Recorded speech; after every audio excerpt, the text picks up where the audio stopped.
Shalom, shalom, bien-aimés dans le Seigneur. Nous vous souhaitons les bienvenus à notre programme Un livre chaque mois. Alors le livre que nous allons écouter dans ce mois est intitulé Le merveilleux nom de Jésus. Le livre Le merveilleux nom de Jésus est un livre écrit par l'homme de Dieu E.W. Kenyon. Avant-propos. Ce message est une lutte pour éclairer l'Église moderne sur les richesses cachées d'une vérité presque inconnue de la parole de Dieu. L'auteur a, durant des années, ressenti que les disciples possédaient une puissance à laquelle nous sommes totalement étrangers et que cette puissance devrait appartenir à l'Église aujourd'hui. Il a cherché une solution à ces problèmes et croit que ce livre sera une inauguration de la réserve cachée. Nous avons confiance que d'autres construiront sur ce fondement et qu'avant le retour du Seigneur, une partie, tout au moins du corps des croyants, vivra dans la vigueur de l'Église primitive. Chapitre 1. Le pourquoi de ce livre. Voici plusieurs années déjà, je tenais des réunions dans une ville au cœur de Tennessee. Un après-midi, alors que je donnais un message sur le nom de Jésus, je fus interrompu par un homme de loi qui me demanda: vous voulez dire que Jésus nous a donné la procuration, le droit légal de nous servir de son nom? Je lui dis: frère, vous êtes un homme de loi et moi, je suis étranger à ce domaine. Selon vous, est-ce que Jésus nous a donné procuration? Il me répondit: si le langage a un sens, alors Jésus a donné à l'Église la procuration. Je lui demandai alors: quelle est la valeur de cette procuration? Sa réponse fut: cela dépend de ce qu'il y a derrière ce nom, du degré d'autorité, de la quantité de puissance dont recèle ce nom. Je me mis donc à rechercher quelle était la puissance et l'autorité que Jésus possédait. Ainsi vint ce livre. La mesure de sa capacité est la mesure de la valeur de ce nom. Et tout ce qui est investi dans ce nom nous appartient. Car Jésus nous donna le droit absolu de nous servir de son nom. Jean chapitre 16, le verset 24. Jusqu'à présent, vous n'avez rien demandé en mon nom. Demandez et vous recevrez, afin que votre joie soit parfaite. Ici, non seulement Jésus nous donne l'usage de son nom, mais il déclare aussi que la prière faite en son nom recevra son attention spéciale. Ce que vous demanderez au Père en mon nom, il vous le donnera.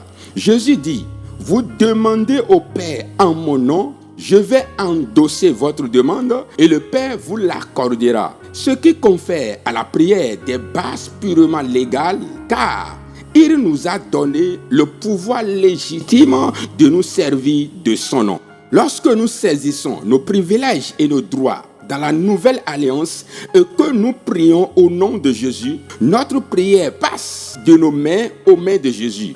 Il en assume alors la responsabilité et nous savons qu'il a dit: Père, je te rends grâce de ce que tu m'as exaucé et je sais que tu m'exauces toujours.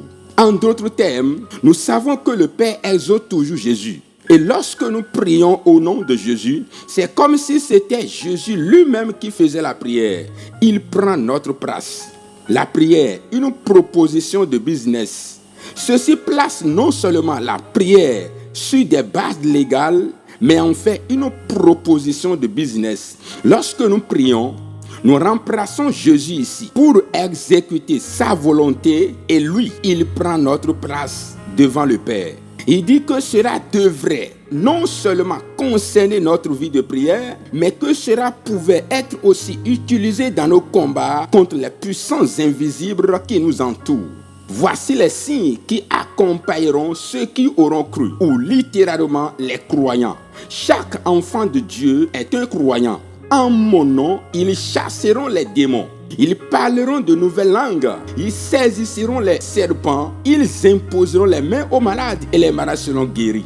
Ici, il est en train de révéler sa part dans la grande commission. Dans ce grand document, il dit: toute autorité m'a été donnée dans le ciel et sur la terre. Je vous envoie pour faire de toutes les nations des disciples. Et voici, je suis avec vous tous les jours jusqu'à la fin du monde. Il est avec nous à travers la puissance et l'autorité de son nom. Que signifie ce nom? Pour le Père, pour l'Église et pour Satan. Pour le Père, Il doit représenter bien au-delà de ce que nos cœurs ou nos pensées pourront saisir. Mais nous pouvons suggérer une portion de la richesse que le Père a entreposée dans ce nom. Premièrement, il a hérité d'un nom plus excellent que tout ange en tant que fils premier-né. Deuxièmement, Dieu lui donna un nom au-dessus de tout nom, afin qu'au nom de Jésus, tout genou fléchisse dans les trois mondes. Troisièmement, par sa victoire sur le péché, Satan, la maladie, la mort, l'enfer et le tombeau, il a acquis un nom qui est au-dessus de tous les noms. Quand Jésus nous donna le droit légal d'utiliser son nom, le Père savait tout ce que ce nom impliquerait lorsqu'il serait murmuré dans la prière par des âmes oppressées, et sera fait sa joie de reconnaître ce nom. Ainsi, toutes les possibilités enfouies dans ce nom vont au-delà de nos compréhensions. Et quand il dit à l'Église, tout ce que vous demanderez au Père en mon nom, il est en train de nous donner un chèque en blanc signé sur les ressources du ciel et nous demande de le remplir. Il serait d'un grand profit pour l'Église de commencer une étude approfondie des ressources de Jésus dans le but de se faire une idée de la mesure des richesses que ce nom détient pour elle aujourd'hui. Chapitre 2. Comment il obtint son nom? Avant d'aller loin dans cette étude du nom de Jésus, il serait agréable de savoir quelque chose de l'homme, de voir la place qu'il occupe dans le ciel, son œuvre dans le plan de la rédemption, la gloire et l'honneur qui lui appartiennent maintenant qu'il est assis à la droite de la majesté divine. Tournons-nous vers Hébreux chapitre 1, le verset 1 à 4. Après avoir autrefois à plusieurs reprises et de plusieurs manières parlé à nos pères par les prophètes, un message par-ci et un message par-là, Dieu, dans ces derniers temps, nous a parlé par le Fils, qu'il a établi héritier de toutes choses, par lequel il a aussi créé le monde, et qui était le reflet de sa gloire, et l'empreinte de sa personne, et soutenant toutes choses par sa parole puissante, a fait la purification des péchés, et s'est assis à la droite de la majesté divine dans les lieux très hauts, devenu d'autant supérieur aux anges qu'il a hérité d'un nom plus excellent que le leur. Traduction littérale. Dieu a parlé à travers les hommes de l'ancien temps par l'illumination spéciale de leurs pensées. Mais dans ces derniers temps, il nous parle dans la personne de son Fils. C'est plus qu'au travers de lui, c'est plus que par lui, c'est Dieu manifesté dans la chair, accomplissant sa volonté, faisant connaître ses propres pensées intérieures dans la vie et dans les actes de son Fils. Non seulement il parlait au travers de Jésus, mais surtout Dieu était manifeste dans son Fils. C'était Dieu en Christ, et depuis ce nouveau trône, le corps de son Fils, il parle à l'homme dans une révélation toute nouvelle de lui-même. Ce Fils qu'il désigna héritier de toutes choses, qui, étant le rayonnement de sa propre gloire, l'image même de sa subsistance, et soutenant toutes choses par sa parole puissante, après avoir fait l'expiation pour les péchés, quand il eut satisfait toute demande de justice et réglé chaque besoin humain, s'assit à la droite de la majesté divine sur le plus haut trône de l'univers. Lorsque Dieu parle au travers de l'homme, il doit s'emparer entièrement de lui afin que cet homme ne se serve aucunement de ses facultés de raisonnement. Mais dans le cas de Jésus, il ne s'agissait pas de prendre possession. C'était le Fils éternel lui-même. Il pouvait dire, « Père, glorifie-moi de la gloire que j'avais auprès de toi avant que le monde fût. » Il se souvenait de sa place dans le sein du Père. Il pouvait dire, « Je suis sorti du Père. Je suis venu dans le monde, et puis je quitte le monde et je vais au Père. Il y a si longtemps que je suis avec vous, et tu ne m'as pas connu. Celui qui m'a vu a vu le Père. » Il était la révélation du Père. Il n'avait pas à imiter Dieu, il était Dieu. Sa triple grandeur. Il y avait des hommes qui naissent avec un grand nom, tels qu'un César ou un roi. D'autres se font un grand nom par leurs œuvres et d'autres encore se voient conférer un grand nom. Jésus est grand parce qu'il a hérité d'un grand nom. Son nom est grand à cause de ses œuvres. Il est grand parce qu'un grand nom lui a été conféré. Il hérita d'un nom plus excellent que tout être angélique et en tant que fils, il est héritier de toutes choses et c'est par lui que les âges ont été amenés à l'existence. Il est l'irradiation, le resplendissement même du Père. Son nom lui est donné comme héritage. Et que n'aurait-il fallu pour qu'il hérite ce nom de son grand et divin Père? Dans Philippiens chapitre 2, le verset 9 à 11, nous trouvons: c'est pourquoi aussi Dieu l'a souverainement élevé et lui a donné le nom qui est au-dessus de tout nom, afin qu'au nom de Jésus, tout genou fléchisse dans les cieux, sur la terre et sous la terre, et que toute langue confesse que Jésus-Christ est Seigneur, à la gloire de Dieu le Père. S'il nous est dit dans Hébreux qu'il hérita d'un nom plus excellent que celui des anges, ici, il est déclaré que Dieu lui donna le nom qui est au-dessus de tout nom. Cela veut dire qu'il y avait un nom connu au ciel qui n'était connu nulle part ailleurs et que ce nom était conservé afin d'être donné à quelqu'un qui le mériterait. Et Jésus, tel que nous le connaissons, le Fils éternel, tel qu'il est connu dans le sein du Père, a reçu ce nom. Et à la mention de ce nom, tout genou fléchira dans les trois mondes, le ciel, la terre et l'enfer. Et toute langue confessera qu'il est le Seigneur des trois mondes, à la gloire de Dieu le Père. Voici l'homme.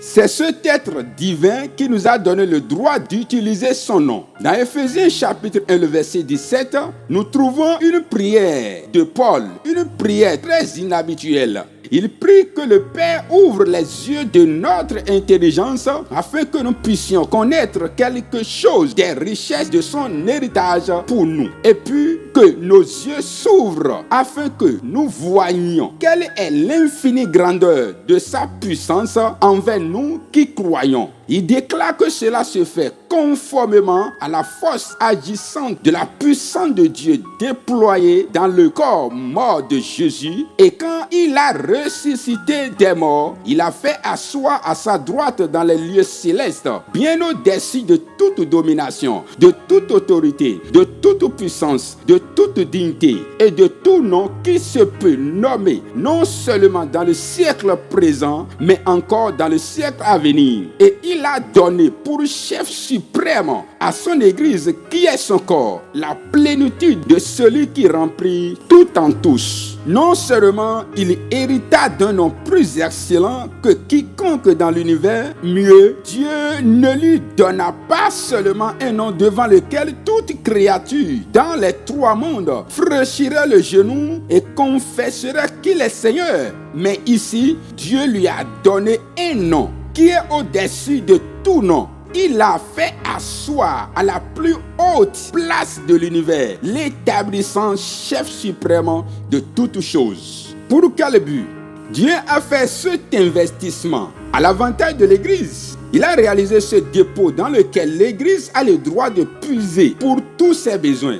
Il lui a donné le nom qui contient la plénitude de la divinité, la richesse de toute éternité et l'amour du cœur du Père Dieu. Et ce nom nous est donné. Nous avons le droit d'utiliser ce nom contre nos ennemis. Nous avons le droit de nous en servir dans nos requêtes. Nous avons le droit de nous en servir dans nos louanges et dans notre adoration. Ce nom nous a été donné. Mais ceci n'est que le commencement des merveilles et de la valeur, de la grandeur de ce nom. Dans Colossiens chapitre 2, le verset 15, nous avons une image plus profonde de sa conquête des puissances sataniques juste avant qu'il ressuscite des morts. Il a dépouillé les dominations et les autorités et les a livrées publiquement en spectacle en triomphant d'elles par la croix. L'image ici est celle de Christ dans le séjour ténébreux des perdus, livrant un combat terrifiant contre les légions infernales. Cela nous donne un aperçu de la terrible bataille et de l'immense victoire remportée par Jésus avant qu'il ressuscitât des morts. Dans les notes explicatives, on peut lire: Ayant repoussé de lui-même les principautés et les puissances, il est évident que lorsque toutes les armées démoniaques virent Jésus sous les pouvoirs, elles voulurent l'engloutir, le submerger, et elles l'avaient donc tenu dans une captivité terrorisante jusqu'à ce que le cri parvienne du trône de Dieu, que Jésus avait satisfait les exigences de justice, que le problème du péché était réglé et que la rédemption des hommes était enfin accomplie. Le puissant vainqueur. Lorsque cette voix atteignit les régions des ténèbres, Jésus se leva, renversa les armées infernales et rencontra Satan dans l'épouvantable combat décrit dans Hébreux chapitre 2, le verset 14, afin que par la mort, il puisse paralyser celui qui détenait le pouvoir de la mort, c'est-à-dire le diable. Rouverham. En d'autres termes, après qu'il eut rejeté de lui-même les puissances démoniaques et le terrible fardeau de la culpabilité, du péché et de la maladie qu'il transporta sur lui dans les régions inférieures, Jésus lutta avec Satan, l'écrasa, le laissant paralysé, fauché et vaincu. Les paroles dites par Jésus sont accomplies dans Luc chapitre 11, le verset 21 à 22.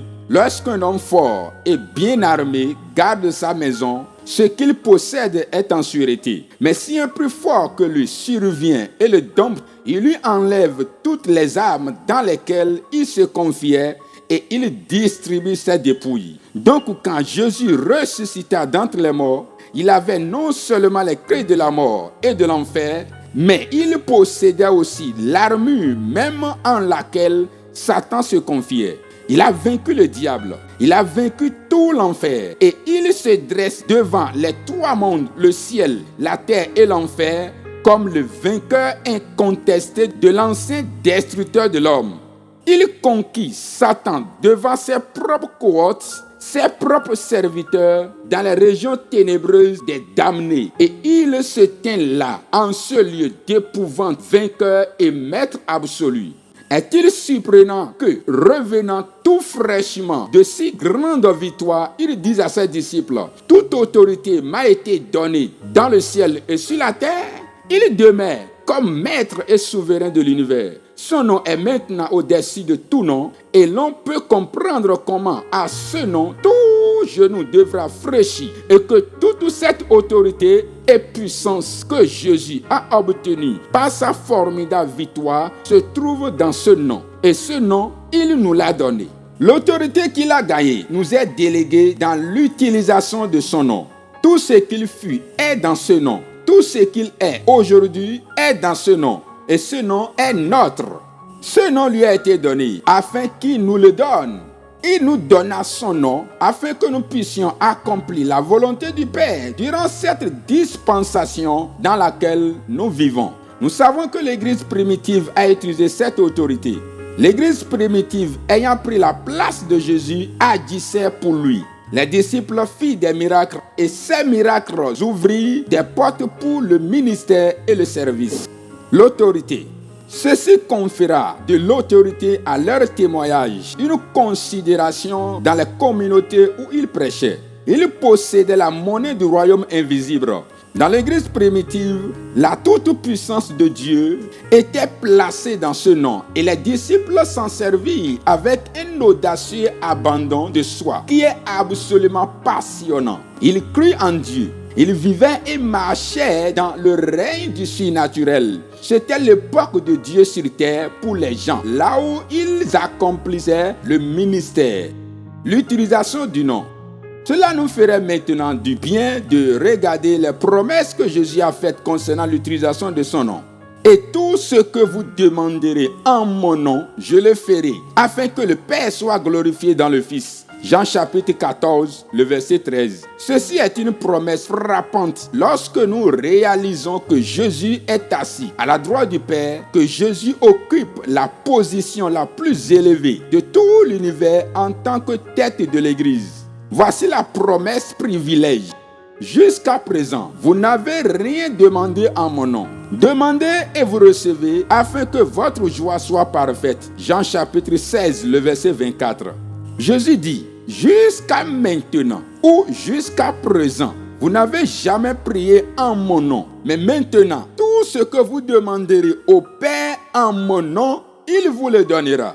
Cette promesse est peut-être la déclaration la plus stupéfiante qui soit sortie des lèvres de l'homme de Galilée, que nous sommes appelés à détenir l'utilisation de son nom, ce nom de toute puissance. Il ne dit pas si nous croyons ou si nous avons la foi. Ce nom nous a été donné, il est à nous. Ce qui est à moi, je n'ai pas besoin de foi pour m'en servir.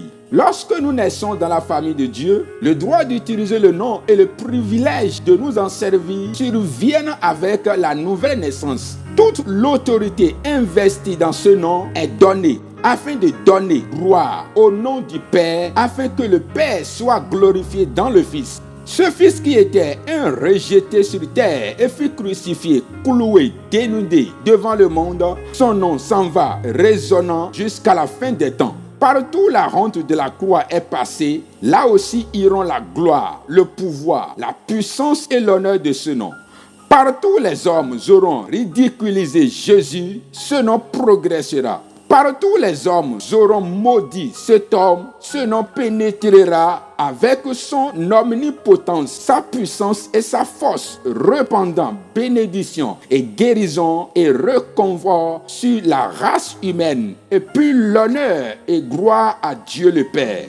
Il devra désormais être avec nous dans la puissance de ce nom. Ce nom doit prendre sa place. Tout ce qu'il pouvait faire alors autour de lui peut maintenant être fait par chaque croyant dans son entourage. En d'autres termes, il se multiplie aussi rapidement qu'il multiplie l'Église, puisque l'enfant le plus faible a maintenant accès à toute la grâce et la force et la puissance et la bénédiction et la santé et la guérison et la vie enveloppées dans la personne qui portait ce nom. Tout ce que Jésus était, son nom l'est.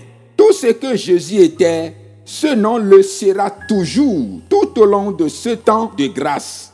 Ce nom n'a rien perdu de la puissance de l'homme qui le portait. Nous avons vu dans les Écritures que le Père l'a élevé à la plus haute place de l'univers. Il lui a conféré le nom le plus haut dans l'univers. Il lui a accordé l'honneur, la gloire et la puissance, et l'a fait asseoir à sa propre droite dans les lieux célestes, loin au-dessus de toute autorité connue. Et maintenant, tout cet honneur, cette gloire, cette autorité, cette puissance sont investis dans le nom de Jésus. Et ce nom nous est donné. De nouveaux horizons. Si seulement nos yeux pouvaient s'ouvrir, si seulement nos âmes avaient l'audace de s'élever jusqu'au domaine de la toute-puissance, où ce nom signifierait pour nous tout ce que le Père y a investi, afin que nous puissions agir conformément à la hauteur de nos éminents privilèges en Christ Jésus. Ceci est un domaine pratiquement inexploré dans l'espérance chrétienne. Un peu ça et là, quelques-uns d'entre nous ont expérimenté l'autorité investie dans le nom de Jésus. Nous avons vu les boiteux marcher, les sourds entendre, les aveugles voir. Ceux qui sont sur le lit de mort ont été ramenés instantanément à la santé et à la vigueur. Mais jusqu'à présent, aucun de nous n'a été capable de prendre une place permanente au sein de nos privilèges et de demeurer là où nous pouvons jouir de la plénitude de la grande puissance. Mais nous sommes convaincus qu'avant le retour du Seigneur Jésus, il y aura une puissante armée de croyants qui apprendront le secret de vivre en ce nom, régnant dans la vie, vivant la victorieuse, transcendante vie de résurrection du Fils de Dieu parmi les hommes. Si seulement nos intelligences pouvaient capter le fait que Satan est polarisé, dépouillé de son armure par le Seigneur Jésus, et que la maladie et les maux sont maintenant des serviteurs de cet homme, qu'à savoir, ils doivent fuir. Il serait alors facile de vivre dans ce domaine de la résurrection. Vous vous souvenez que dans Matthieu chapitre 8, lorsque le centurion parlait avec Jésus, il disait: dis seulement un mot et mon serviteur sera guéri. Car moi qui suis soumis à des supérieurs, je dis à l'un va et il va, à l'autre viens et il vient. Tu as été établi sur les maladies de la même manière que moi, j'ai été établi sur ces 100 hommes et que l'on m'appelle un centurion. Ainsi, tu es le maître sur la maladie, sur les démons et sur les lois de la nature. Tout ce que tu as à faire, c'est de parler. Et tes serviteurs obéissent de la même manière que je parle et que mes serviteurs obéissent. Dans cette merveilleuse illustration, nous voyons que ce centurion avait atteint un niveau supérieur de compréhension spirituelle de Jésus, supérieur à celui dont la plupart des croyants jouissent aujourd'hui. Chapitre 3. Ce qu'il y a derrière le nom. Il n'y a jamais eu de bataille aussi acharnée au sujet de la divinité de l'homme de Galilée que celle qui est livrée actuellement. La majorité du corps de l'Église ne voit pas et n'a jamais vu les choses en face. Elle n'a non plus jamais pris conscience des résultats de ce combat. Malheureusement, nous voyons dresser contre la divinité de Christ un corps de demi-intellectuels. Il existe à peine une demi-douzaine de grands universitaires ou intellectuels qui se soient engagés activement pour ou contre. Les débats qui se sont déroulés à travers le pays ressembleraient davantage aux stratégies de propagande des démagogues politiques modernes qu'à une recherche calme et intelligente des réalités du sujet. La divinité de l'homme de Galilée est le point crucial du christianisme. Si cela peut être contesté avec succès, alors le christianisme a perdu sa raison d'être et il cessera d'agir. Il deviendra une religion morte. Il n'y a aucun doute que la contestation de sa divinité a déjà commencé son effet réactionnant sur la société. Si Jésus n'est pas divin, alors il n'est pas Seigneur. S'il n'est pas Seigneur, alors il ne peut s'ingérer dans nos activités morales. S'il n'est pas Seigneur, alors les lois fondées sur son enseignement ont perdu les forces. La morale qui donne au mariage ses hautes inspirations n'a plus aucun fondement. Si Jésus de Nazareth n'est pas une révélation de la part de Dieu avec autorité divine, alors il n'est qu'un simple homme. S'il n'est qu'un simple homme, tout ce que nous avons érigé autour de lui doit être détruit. Voilà que nous avons construit autour de cet homme notre civilisation moderne. Il a été l'inspiration de jeunes hommes. Ils se sont gardés propres et purs en regardant à sa merveilleuse vie et en cherchant à gagner son sourire. Des jeunes filles ont regardé la face de l'homme de Galilée dans le secret de leurs chambres et ont fait vœu de préserver la pureté de leur féminité afin d'être digne de l'amour et de la confiance de l'homme qui mourut 2000 ans en arrière pour l'humanité. Des enfants ont été encouragés à l'obéissance et à la pureté par exemple et les enseignements de cet homme. Des hommes d'affaires ont été convertis de trafic malhonnête par la prise de conscience qu'un jour, ils rencontreraient cet homme et auraient à lui rendre compte des actes posés dans leurs fonctions. Des hommes de toutes conditions sociales ont ressenti une étrange familiarité avec cet homme qui, solitaire au milieu de la multitude, parcourait les rivages de la Galilée. Dire qu'il ne fut qu'un homme, bien, est un affront. Dire qu'il fut la plus haute expression de la divinité dans l'humanité serait lui jeter le mensonge à la figure. Soit Jésus est, soit il n'est pas ce qu'il disait qu'il était. Nous n'avons aucun document ni sur ses paroles ni sur ses actes en dehors des 4 évangiles et si nous les réunions, alors nous n'avons qu'une image mythique de l'homme. Si nous en remettons un seul en question, alors nous avons le droit de les remettre en question tous les 4. Soit il demeure, soit il s'écroule d'après ces 4 esquisses bibliographiques. S'il n'est pas le Fils de Dieu, alors qui est-il?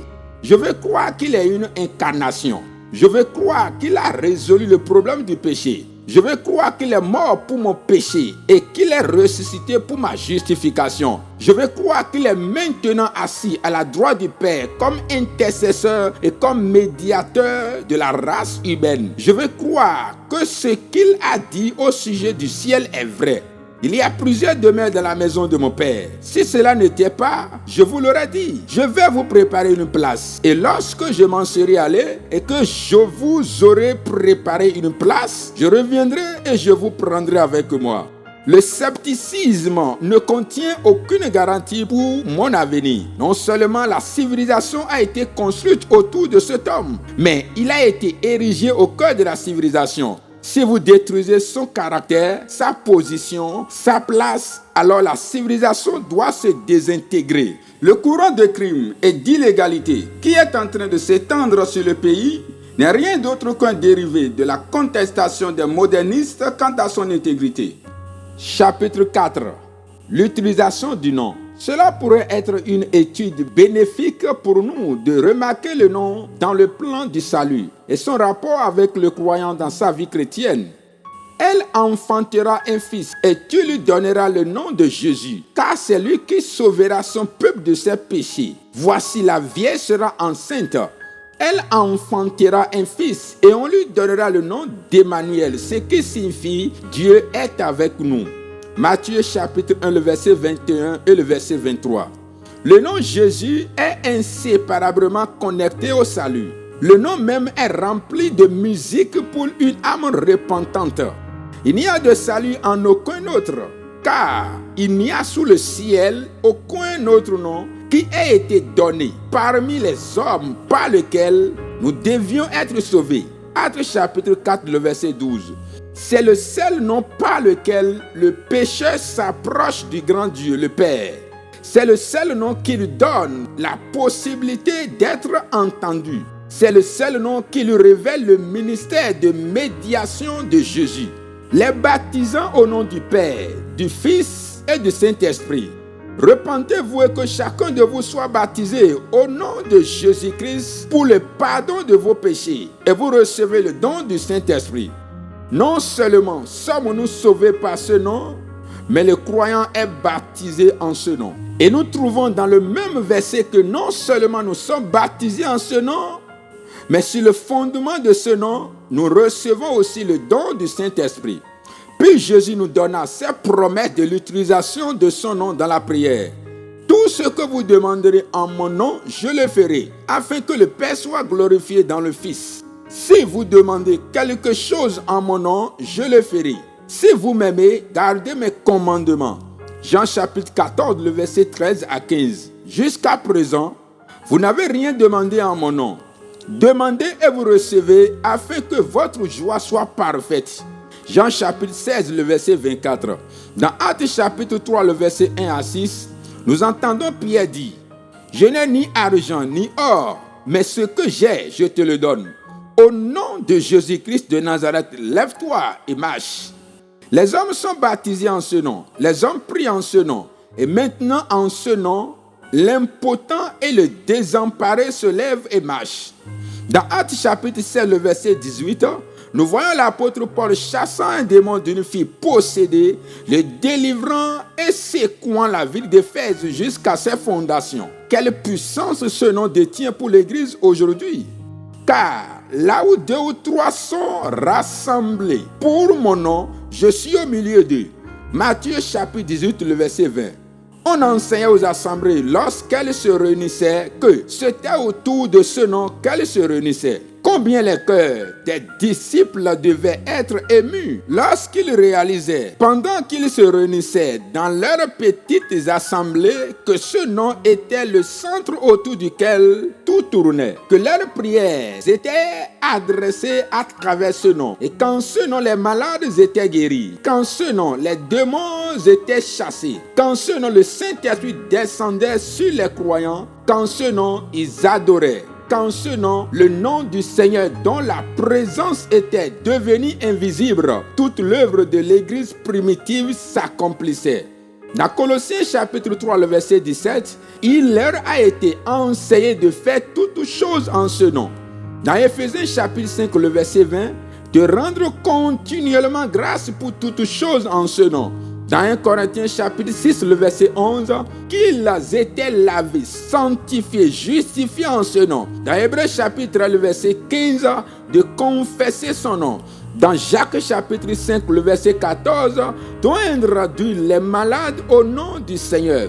Dans 1 Jean chapitre 3, le verset 23, et c'est ici son commandement, que nous croyons au nom de son Fils Jésus-Christ et que nous nous aimions les uns les autres selon le commandement qu'il nous a donné. Le commandement nouveau était qu'ils s'aimaient les uns les autres et qu'ils croient en ce nom.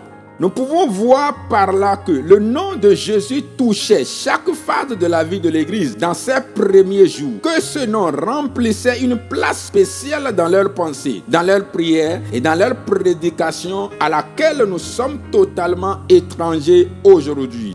Puisse le Seigneur ouvrir les yeux de nos cœurs afin que nous reconnaissions les richesses de la gloire de Dieu qui sont cachées dans ce nom. Chapitre 5. En mon nom, vous chasserez les démons. La majorité des lecteurs de ces livres connaissent la valeur financière de ce qu'ils possèdent. Si vous êtes fermier, vous connaissez pratiquement chaque mètre de terrain que votre titre de propriété couvre. Si vous êtes propriétaire dans une ville ou si vous louez une maison, vous en connaissez chaque pièce. Dans ce monde avide, nous essayons de profiter de toutes nos possessions. Mais dans le monde spirituel, combien peu d'entre nous connaissent vraiment, s'emparent ou jouissent de tout ce que contient notre contrat? La vie spirituelle est si peu comprise, même par les plus sages d'entre nous. Vous vous souvenez que Jésus a dit aux disciples lorsqu'il les quittait, « En mon nom, vous chasserez les démons ». Et vous vous souvenez aussi qu'une grande partie de son ministère était remplie de combats contre les armées invisibles des ténèbres. L'on pourrait naturellement penser, en lisant notre littérature religieuse moderne et en écoutant les sermons du prédicateur moyen, que les démons n'existent plus, ou bien qu'ils ont été rassemblés dans les bas quartiers de la ville et qu'ils passent tout leur temps parmi ceux qui forment la classe la plus basse de l'humanité. Il y a plusieurs années, je fus conduit à étudier ce sujet. J'ai trouvé que les Écritures nous enseignent beaucoup sur les démons, les habitudes, leur influence et leur puissance sur les hommes. Lorsque Paul écrivait à l'église d'Éphèse, il leur dit que leur combat n'était pas contre la chair et le sang, mais contre les dominations, contre les autorités, contre les princes de ce monde de ténèbres. En écrivant aux Colossiens, il dit « Épaphras, qui est des vôtres, vous salue. Serviteur de Jésus-Christ, il ne cesse de combattre pour vous dans ses prières, afin que parfait et pleinement persuadé, vous persistiez dans une entière soumission à la volonté de Dieu. » Vous remarquez que le mot combattre veut dire littéralement lutter, être aux prises, assaillir. Contre qui luttait-il? Avec qui ce conflit? Sûrement pas avec le Père. Le dessein éternel du Père est de bénir les hommes. Nous savons que la prière ne peut changer les desseins de Dieu dans aucune des ordinations du mot. La prière pourrait mettre Dieu en mouvement ou bien le faire agir pour venir à notre secours ou obtenir sa coopération, sa sympathie, son aide en temps de difficulté. Mais à travers toute la révélation, il est disséminé ici et là la réalité d'une puissance cachée qui est intelligemment en train de combattre le plan de Dieu. Dans mon propre ministère, pendant des années, j'ai connu beaucoup de ces embarras que probablement tout prédicateur ou évangéliste rencontre avec certains types de personnes qui font toujours des efforts, mais qui n'ont jamais paru stables en Dieu. Ils se levaient toujours pour qu'on prie pour eux, mais n'ont jamais semblé aller plus loin. Une catégorie semblait vraiment recevoir la lumière et pourtant demeurait comme tenue par des puissances invisibles. Ces personnes, évidemment, me causaient beaucoup de difficultés. Je me demandais comment je pourrais les aider. Puis un jour, je fus curieusement poussé au-delà de moi-même à commander à cette puissance invisible qui tenait une personne de se briser. Je priais au nom de Jésus. Je criais au nom de Jésus. Je déclare ton pouvoir sur cette vie anéantie. Instantanément, cette personne fut délivrée et je restais émerveillé devant ce résultat. Une crainte étrange s'empara de moi à l'idée que j'avais pu, par ce simple commandement, dans le nom de Jésus, exercer ce merveilleux pouvoir. Et depuis lors, j'ai vu beaucoup de résultats étonnants dans des réunions de réveil à travers l'utilisation du nom de Jésus.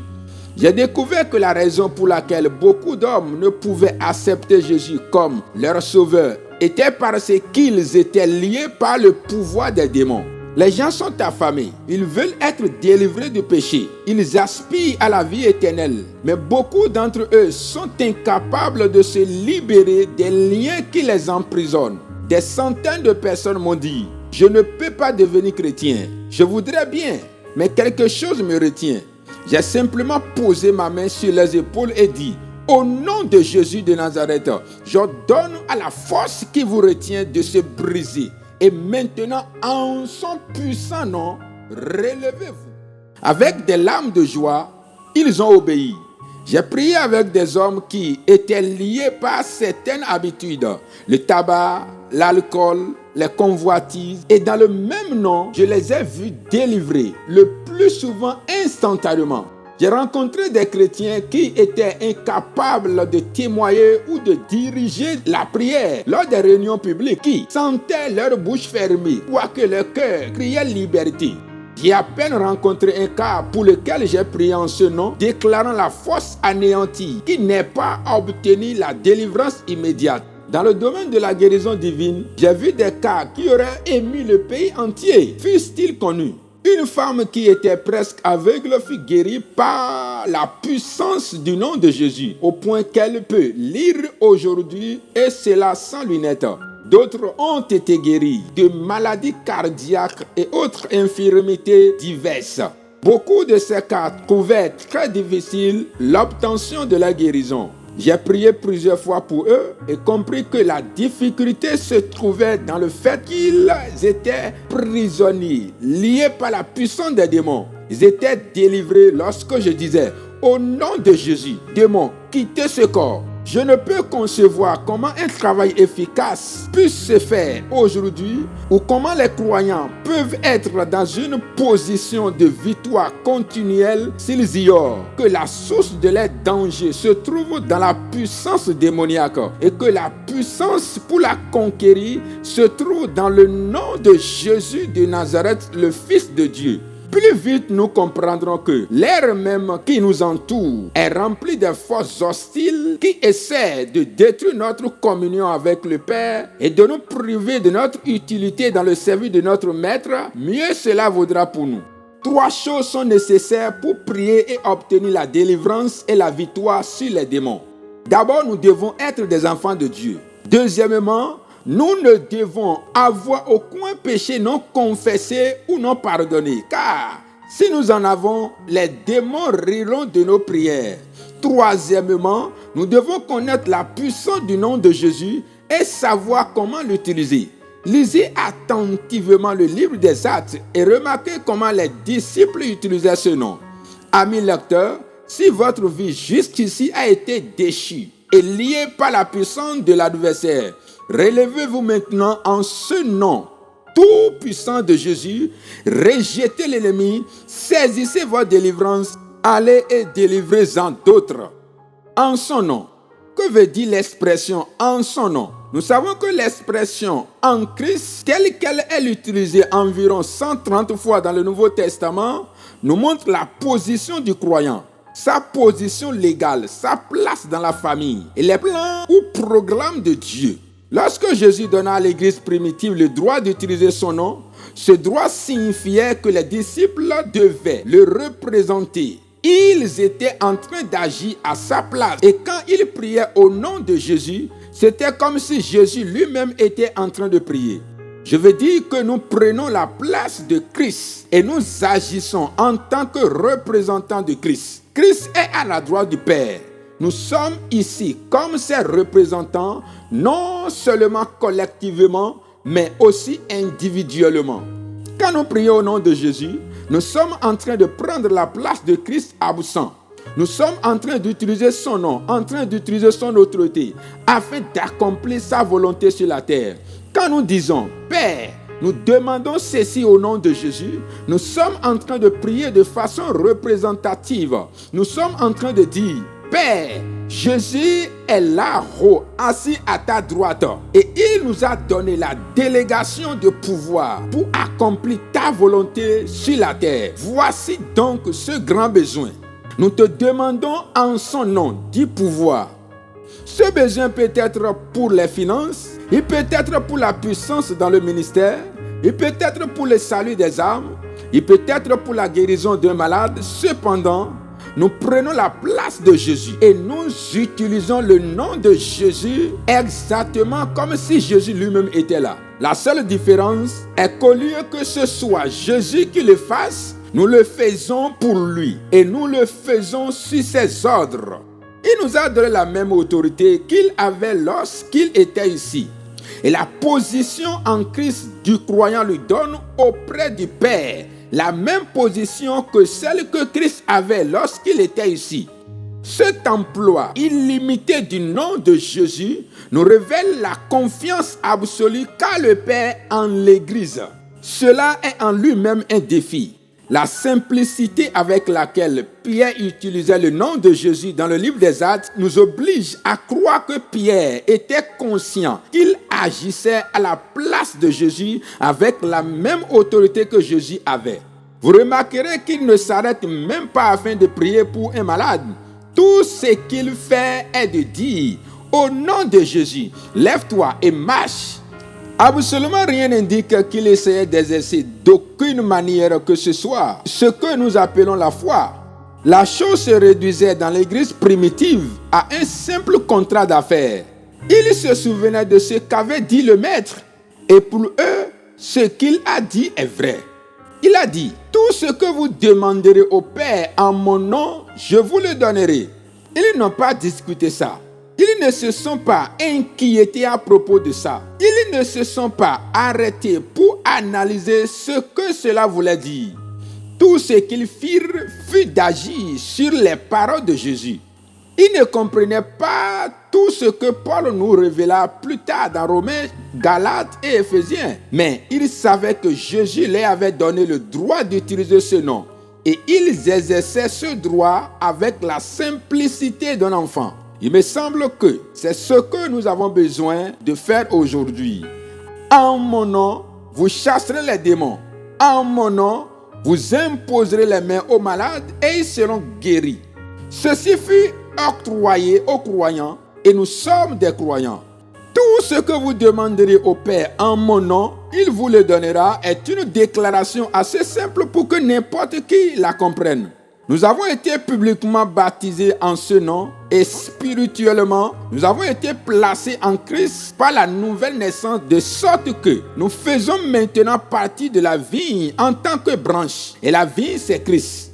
Nous sommes en Christ et étant en Christ, nous avons le droit d'utiliser son nom. Et donc, en ce nom, nous agissons légalement comme ses représentants. Cela glorifie le Père. Cela magnifie Jésus. Cela répond aux besoins de l'humanité. Voici une puissance surnaturelle qui est disponible pour chaque croyant. Ce n'est pas une question d'instruction ou d'ordination, mais simplement une question de la compréhension que j'ai de ma propre position en Christ. Et là donc, une question d'utiliser cette puissance qui m'a été légalement donnée à moi et à chaque croyant. Ô merveille et grâce de Dieu! Vous aurez la suite le mardi prochain. Aimez la chaîne, abonnez-vous tout en activant la cloche de notification et partagez cette vidéo avec vos proches. Demeurez bénis.